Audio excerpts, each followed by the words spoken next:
আকাশবাণী খবর পড়ছি তিথি গাঙ্গুলি। এখনকার বিশেষ বিশেষ খবর হল প্রধানমন্ত্রী নরেন্দ্র মোদী কোভিড-19 মহামারীর বিরুদ্ধে ব্যবস্থা গ্রহণের জন্য গবেষণা ও টিকাকরণ সংক্রান্ত পরিকাঠামো পর্যালোচনা করেছেন। বিদেশ মন্ত্রক বলেছে, ভারতের অভ্যন্তরীণ বিষয়ে মন্তব্য করার কোনো অধিকার চীনের নেই। ভারত ও পাকিস্তানের মধ্যে আলোচনার ইচ্ছা প্রকাশ করে নতুন দিল্লি ইসলামাবাদের কাছে বার্তা পাঠিয়েছে বলে পাক আধিকারিকের দাবি ভারত নস্যাৎ করে দিয়েছে। দেশে কোভিড-19 থেকে সুস্থতার হার ৮৭% পার করেছে। ভারতের Kidambi Srikanth Denmark Open badminton চ্যাম্পিয়নশিপে কোয়ার্টার ফাইনালে উঠেছেন।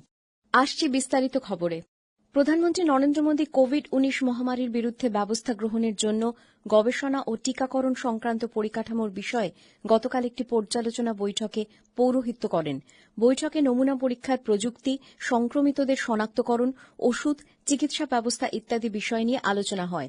কেন্দ্রীয় স্বাস্থ্যমন্ত্রী ড হর্ষবর্ধন সহ নীতি আয়োগের স্বাস্থ্য বিভাগের সদস্য, মুখ্য বৈজ্ঞানিক উপদেষ্টা, শীর্ষস্থানীয় বিজ্ঞানীরা এবং পদস্থ আধিকারিকরা বৈঠকে যোগ দেন। কোভিড-19 অতিমারির এই পরিস্থিতিতে ভারতের টিকা উদ্ভাবন সংক্রান্ত উদ্যোগ এবং যারা টিকা তৈরির কাজে যুক্ত রয়েছেন তাদের সকলের উদ্যোগকে প্রধানমন্ত্রী প্রশংসা করেছেন। তিনি এই সব উদ্যোগে সরকারের পক্ষ থেকে সব রকম সহযোগিতার আশ্বাস দেন। তিনি বলেন, পরিচালনগত সংস্কার অত্যন্ত গুরুত্বপূর্ণ ইতিবাচক একটি পদ্ধতি। প্রতিটি ক্ষেত্রে বিশেষজ্ঞদের এবং যারা গবেষণার কাজে নতুনভাবে উঠে আসছেন তাদের প্রত্যেককে যথাযথভাবে কাজে লাগাতে হবে। শ্রী মোদী টিকা বণ্টন ও টিকাকরণ বিষয়ে স্বাস্থ্য মন্ত্রকের সর্বাঙ্গীন উদ্যোগের বিষয়টি পর্যালোচনা করেন। সেরো সার্ভে এবং নমুনা পরীক্ষার পরিমাণ বাড়ানোর জন্য তিনি নির্দেশ দেন।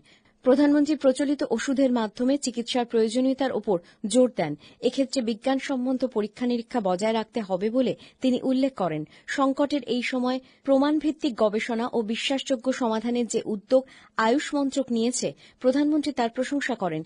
এই অতিমারির বিরুদ্ধে কঠোর নজরদারি ও প্রয়োজনীয় প্রস্তুতি গ্রহণ করার বিষয়েও প্রধানমন্ত্রী সকলের প্রতি আহ্বান জানান। নতুন দিল্লি বলেছে, ভারতের অভ্যন্তরীণ বিষয় নিয়ে মন্তব্য করার চীনের কোনো অধিকার নেই। সাম্প্রতিক চীনের মন্তব্য সম্পর্কে বিদেশ মন্ত্রকের মুখপাত্র অনুরাগ শ্রীবাস্তব গতকাল সাংবাদিকদের বলেন, কেন্দ্রশাসিত অঞ্চল জম্মু ও কাশ্মীর এবং লাদাখ ভারতের অবিচ্ছেদ্য অংশ এবং ভবিষ্যতেও তা থাকবে। তিনি আরও বলেন, অরুণাচল প্রদেশও ভারতেরই অংশ এবং চীনকে এই সত্যটি বহুবার স্পষ্ট ভাষায় জানানো হয়েছে। বেশ কয়েকবার উচ্চস্তরেও বিষয়টি চীনের কাছে ব্যক্ত করা হয়। বিদেশ মন্ত্রকের মুখপাত্র বলেছেন, নতুন দিল্লি আশা করে অন্যান্য দেশ ভারতের অভ্যন্তরীণ বিষয়ে মন্তব্য করবে না।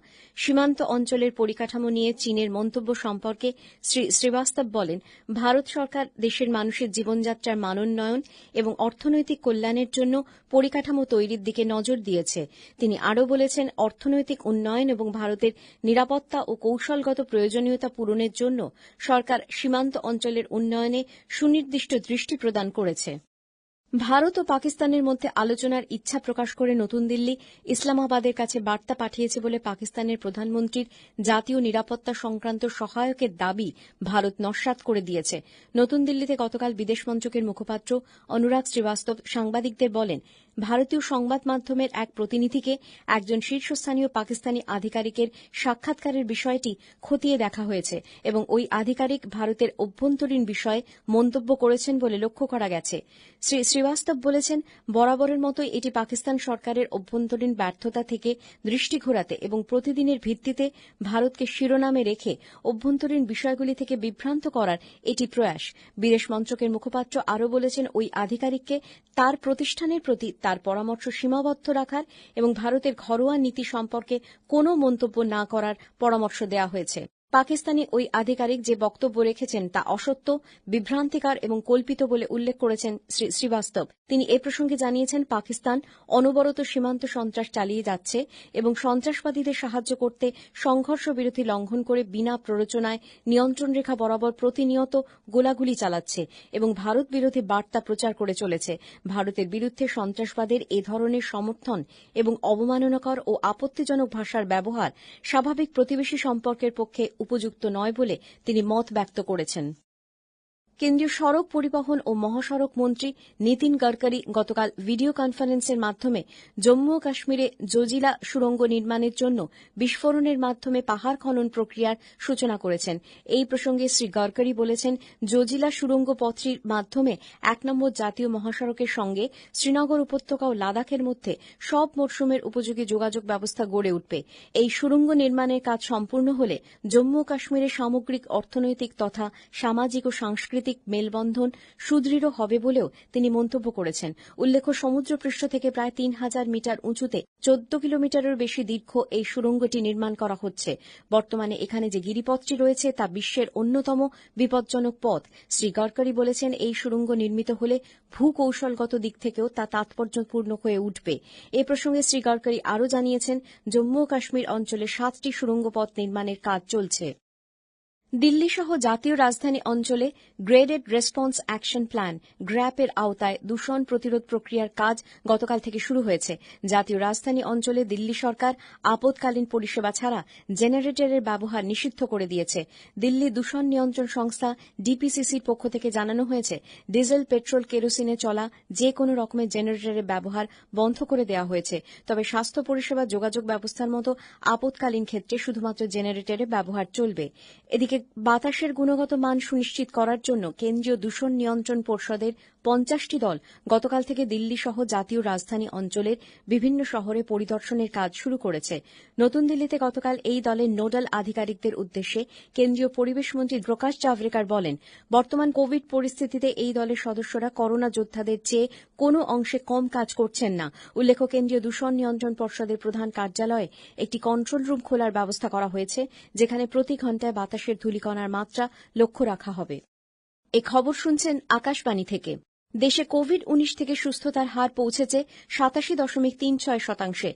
গত ২৪ ঘণ্টায় ৮১,০০০-এরও বেশি করোনায় সংক্রমিত মানুষ সুস্থ হয়েছেন। কেন্দ্রীয় স্বাস্থ্যমন্ত্রক জানিয়েছে, সারা দেশে এ পর্যন্ত ৬৩,৮৩,০০০ মানুষ সুস্থ হয়েছেন। বর্তমানে সংক্রমিতের সংখ্যা ৮,১২,০০০। মৃত্যুহার ১.৫২, যা বিশ্বের মধ্যে সর্বনিম্ন। গত ২৪ ঘণ্টায় ৬৭,৭৩৫ জন নতুন করে করোনা ভাইরাসে সংক্রমিত হয়েছেন। ফলে দেশে এ পর্যন্ত কোভিড-১৯ সংক্রমিত মোট রোগীর সংখ্যা দাঁড়িয়েছে ৭৩ লাখ। এদিকে পশ্চিমবঙ্গে পুজোর মুখের উদ্বেগ বাড়িয়ে একদিনে রেকর্ড সংখ্যক ৩,৭০০ জনের বেশি মানুষ করোনায় সংক্রমিত হয়েছেন, যা এখনো পর্যন্ত সর্বোচ্চ। এই রাজ্যে করোনা সংক্রমিতের মোট সংখ্যা দাঁড়িয়েছে ৩,০৯,৪১৭। তার মধ্যে ২,৭১,৫৬৩ জন সুস্থ হয়ে উঠেছেন। সুস্থতার হার আরও কিছুটা কমে হয়েছে ৮৭.৭৭। ভারতের প্রথম অস্কারজয়ী কস্টিউম ডিজাইনার ভানু আথাইয়ার গতকাল মুম্বাইতে দীর্ঘ রোগভোগের পর জীবনাবসান হয়েছে। তাঁর বয়স হয়েছিল ৯১ বছর। ১৯৮৩ সালে গান্ধী ছবিতে সেরা কস্টিউম ডিজাইনার হিসেবে তিনি অস্কার পান। ১৯৫৬ সালে গুরুদত্তের সিআইডি ছবিতে তিনি প্রথম কাজ শুরু করেন। ২০০১-এ অস্কারের বিদেশি ছবির বিভাগে নির্বাচিত লাগানেও তিনি কস্টিউম ডিজাইনার হিসেবে কাজ করেছিলেন। ওদেন্সে গতকাল ভারতের Kidambi Srikanth Denmark Open badminton টুর্নামেন্টে জেসন অ্যান্টনি হো শুইকে সরাসরি গেমে হারিয়ে কোয়ার্টার ফাইনালে পৌঁছেছেন। করোনা পরিস্থিতিতে ৭ মাস পর কোর্টে ফিরে পঞ্চম বাছাই এই ভারতীয় খেলোয়াড় ৩৩ মিনিটে ক্যানাডার প্রতিদ্বন্দ্বীকে ২১-১৫, ২১-১৪তে হারিয়ে দেন। শারজায় আইপিএল ক্রিকেটে গতকাল Kings Eleven Punjab Royal Challengers ব্যাঙ্গালোরকে ৮ উইকেটে হারিয়ে দিয়েছে। প্রথমে ব্যাট করে রয়্যাল চ্যালেঞ্জার্স ব্যাঙ্গালোর ৬ উইকেটে ১৭১ রান করে। জবাবে কিংস ইলেভেন পাঞ্জাব ২ উইকেটে ১৭৭ রান করে ম্যাচ জিতে নেয়। কেএল রাহুল অপরাজিত ৬১ রান করেন, ক্রিস গেল ৫৩ রান করেন। আজকের ম্যাচে কলকাতা নাইট রাইডার্স মুখোমুখি হবে মুম্বাই ইন্ডিয়ান্সের। শেষ করার আগে খবরের বিশেষ অংশ আরেকবার। প্রধানমন্ত্রী নরেন্দ্র মোদী কোভিড-১৯ মহামারীর বিরুদ্ধে ব্যবস্থা গ্রহণের জন্য গবেষণা ও টিকাকরণ সংক্রান্ত পরিকাঠামো পর্যালোচনা করেছেন। বিদেশ মন্ত্রক বলেছে, ভারতের অভ্যন্তরীণ বিষয়ে মন্তব্য করার কোনো অধিকার চীনের নেই। ভারত ও পাকিস্তানের মধ্যে আলোচনার ইচ্ছা প্রকাশ করে নতুন দিল্লি ইসলামাবাদের কাছে বার্তা পাঠিয়েছে বলে পাক আধিকারিকের দাবি ভারত নস্যাৎ করে দিয়েছে। দেশে কোভিড-১৯ থেকে সুস্থতার হার ৮৭% পার করেছে। ভারতের Kidambi Srikanth Denmark Open badminton চ্যাম্পিয়নশিপে কোয়ার্টার ফাইনালে উঠেছেন। করোনা সংক্রমণ প্রতিরোধে মাস্ক পরুন ও ঠিকভাবে পরুন। ২ গজ দূরে থাকুন, নিরাপদ দূরত্ব বজায় রাখুন, হাত ও মুখ পরিষ্কার পরিচ্ছন্ন রাখুন। খবর শেষ হলো।